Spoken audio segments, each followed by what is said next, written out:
again, we don't have a crystal ball to see how the rest of the season will pan out. But to your point, Tim, absolutely that, it was West Brom away. It was Leicester and Liverpool at home.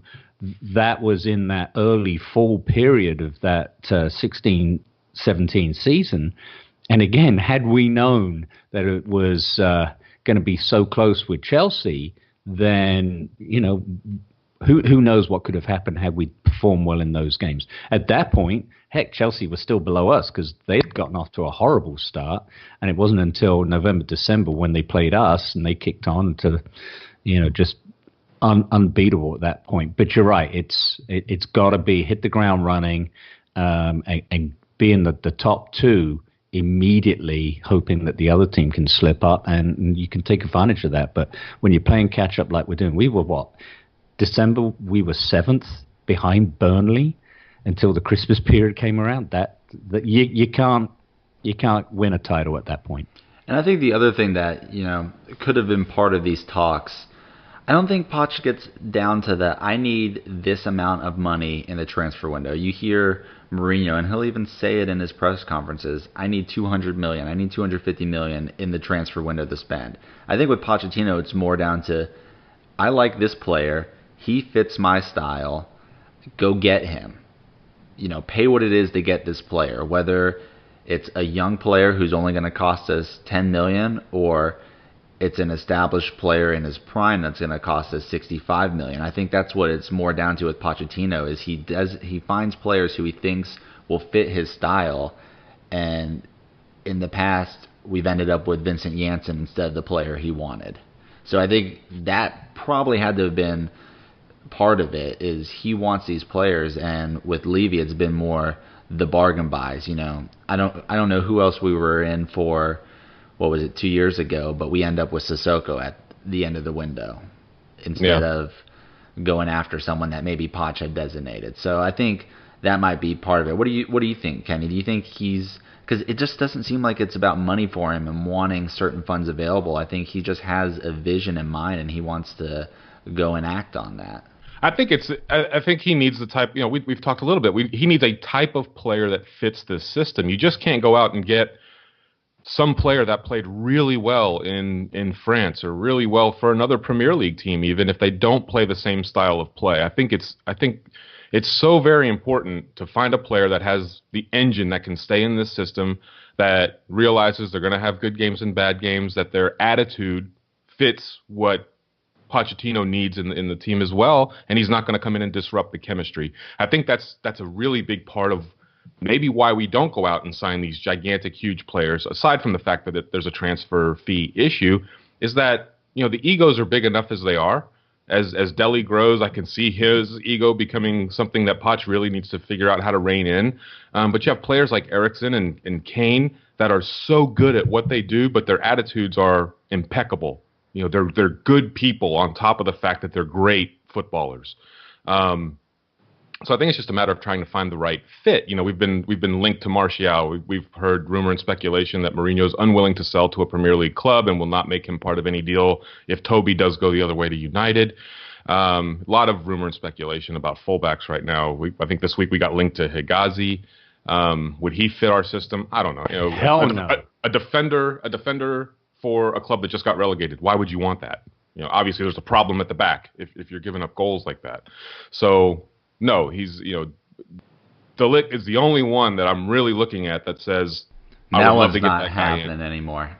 Now that he's enlisted Mino Raiola as part of his agent team, that move is not going to happen with Raiola. Just that that agent is not going to fit with Levy negotiating on what we're going to pay. And that's why deals for his players have broke down in the past, is because of agent fees. The clubs don't want to pay him as much as he's wanting for his player to move to them. He represents Pogba, was one of his big ones. Think of how much money he got on that deal. It's ridiculous. That's why Donnarumma hasn't moved yet, but is likely to. It's Raiola's his agent. And so now that De Ligt has gone out and enlisted Raiola as part of his team, so he didn't fire his agent that he's always had, but he brought in Raiola. It's not happening now that he's involved. Right. And there are still deals that need to be done to take care of our own players. I mean, there's a couple of pressing. Vertonghen, 31 years old, currently. Birthday is in April, so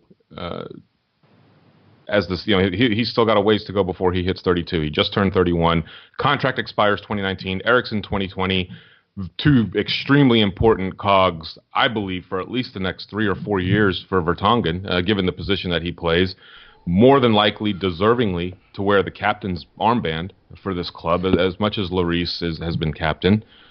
Simon, when you look at Vertonghen and Eriksson, 2019 and 2020 respectively, for contracts ending, do those need to be taken care of this summer?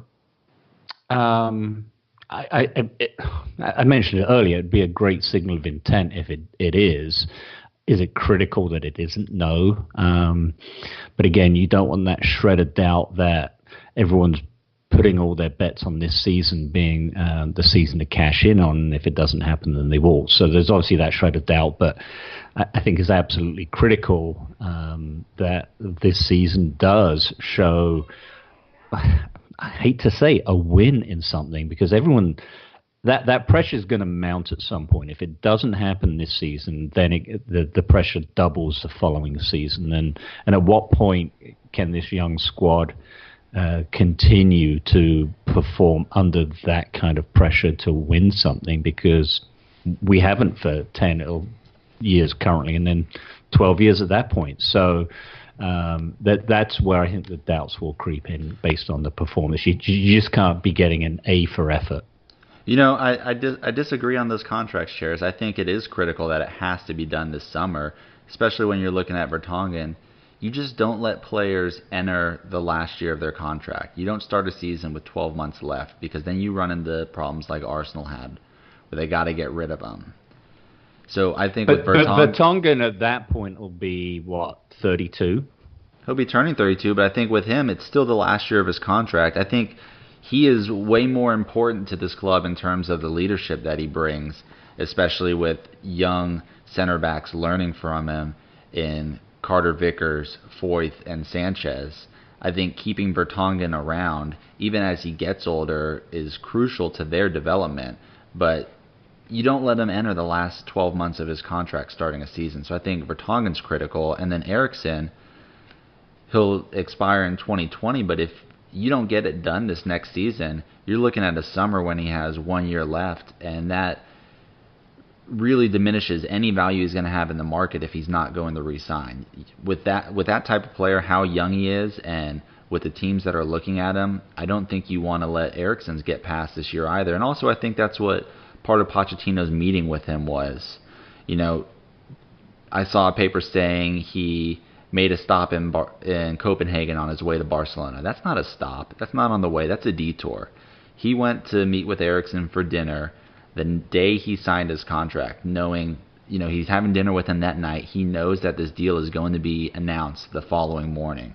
I think there was a specific objective in mind when he went to meet with Eriksson that night before his contract was announced, to let him know and possibly work on him and try and see if we can get any movement to locking him down to a long-term deal, because big clubs are looking at Eriksson, and this past season he was so critical to controlling things in the middle of the pitch and creating for us that I think we need him moving forward with this project. So I think Vertonghen and Eriksson are critical to get done this summer. We had some. There's also some contracts that are going to be taken care of later too. Kane in 2022. I fully anticipate him re-signing a new weekly wage deal, as well as Ali. Dyer 2021. That's kind of an interesting one. He's such a multifaceted player. He does make you pull your hair out sometimes, some of the mistakes that he makes, but he's still an important cog to this team.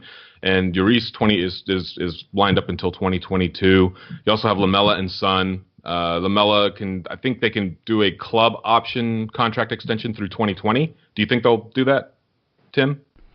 Yeah, I think with Lamela, just given the extent of his injury, I mean, it's both hips.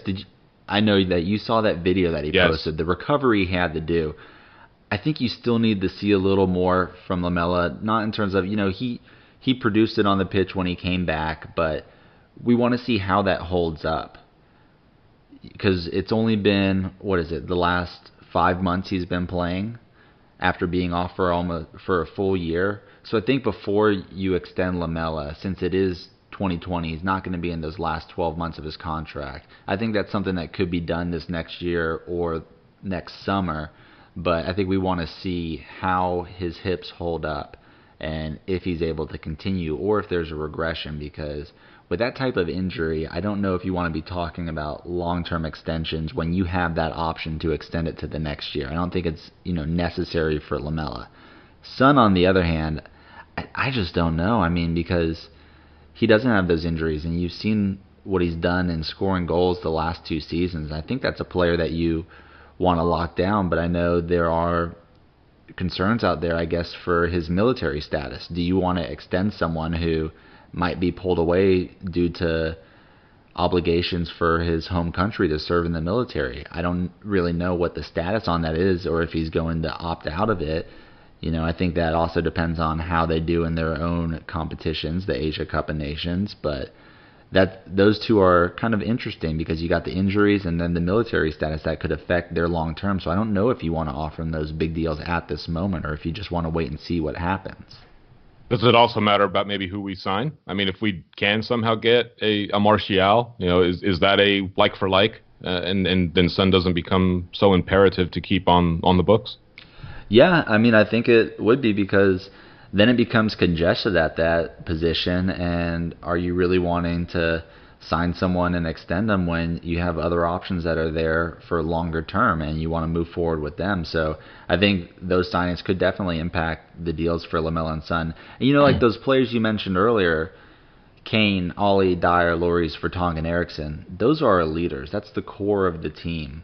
You don't look at Lamela and Son as being, huge leaders in the locker room like you do those other players. So there's also, not as a pressing need to lock them down for that leadership ability that they bring.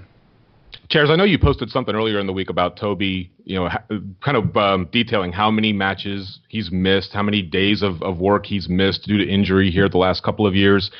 Does the signing for Pochettino, does it strengthen the argument to maybe jettison Toby and Dembele off and get viable replacements in, given their age and injury history? Or could this swing it the other way a little bit, and depending on what the club do with other players, make them want to stay? No, I think it's a foregone conclusion that Toby, potentially Rose, and Dembele are out. I think, we talked about it through the season, how the PR team for Toby has been, doing their very best to make it look like everything is rosy, where clearly it's not from him.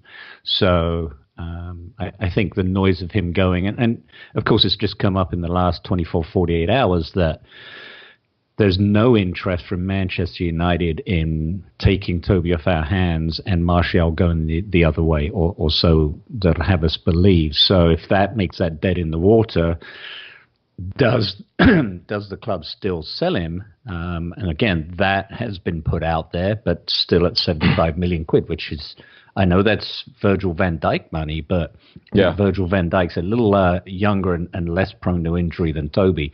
And, I wasn't too specific in how much he was out, but it was a significant amount. I don't remember how many games he did end up playing for us, but it was, I think, 18 or so before that injury, and couple that with the season before, and I think the emotional attachment, it has to be separated. You've got to look at this from a business perspective and saying, pay the guy what you want, and then he spends half the season out. And let's face it, it's not like we were shit when he was out. I know it did hinder our ability to play the three at the back we like to do with the best three centre backs. But, that's football. You're going to have players out, and you've got to be able to have strength on the bench. I know some people have slated Sanchez as not being the finished article, which I completely disagree with that. I thought for a first-year player at 21... Phenomenal. He had an absolutely breathtaking season for us. And it was interesting. I know we talked earlier about that Phenom show that was aired last night on Fox. Apparently, it'd been on one of the other Fox channels earlier in the year, so it's not bang up to date. But in his one season at Ajax, I think he scored 5 or 6 goals. He didn't get any for us. Different league, I get it. It's a much more open